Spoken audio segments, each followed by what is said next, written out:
world best community coin baby dose se yeng minase ma'am baby dose se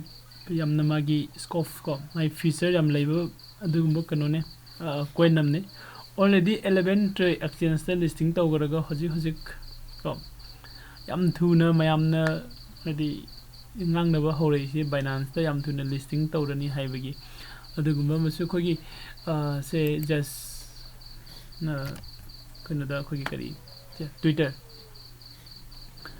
Twitter da like say English ma'am baby dose to send list on the Binance soon ko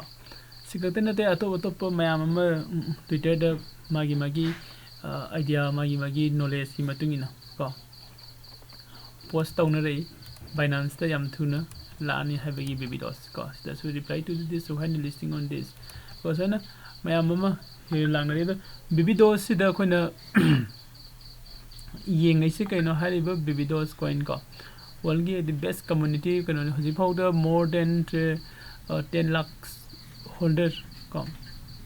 10 lakhs more than 10 lakhs shareholder kana the laigraba aduguma coin ni ko the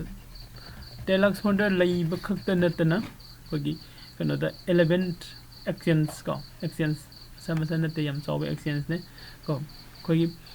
exchange is the say coin market cap aduga gecko coin ani se thadana the coin market cap ta koi my price ha paging am 0.6 times 0 ne aduga 23 ne ko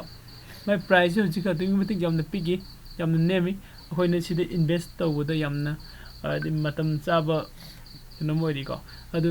price khaktangi natana hojik khoi da khwai dagi hena invest tawda matam sai hain ani khalisi karino haragadi my price ne mi aduga loina na xt.com exchange ne haribi exchange ne mas already listing tawre baby dose USD ga trade tawri ko adu next is the get.io com assist exchange samne sidasu then ZT global ko bitmart bl bank ko adidi hotbit haribasigi lairi basing je bitru lairi cash swap ko hu lairi ko sikatang natana ngasi AX haribi exchange sida ngasi listing tawgadobne adu sigi screenshot se ngasane lahobo se pung amma gamini kuntrani pande lahobuni ko ma'am adu hojikti already sida listing tawgre AX ko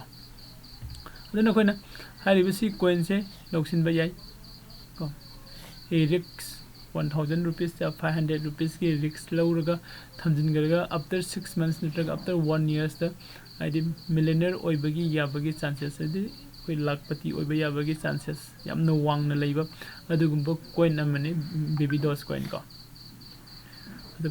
kamaina lawgani karai da lawgani adi mayam na si hena khangbire ko trust wallet ta lawsin bayai natraga na high riba exchange sing si the any exchange samda sangsin laga lawsin bayai ko adu trust wallet ta khoina lawsin ge hagadi kamaina lawgadabno agi sigi video da already video semaga leibani ma'am sister go jingbiyo aduga video se puna tawragadi subscribe to biwa kawbiganu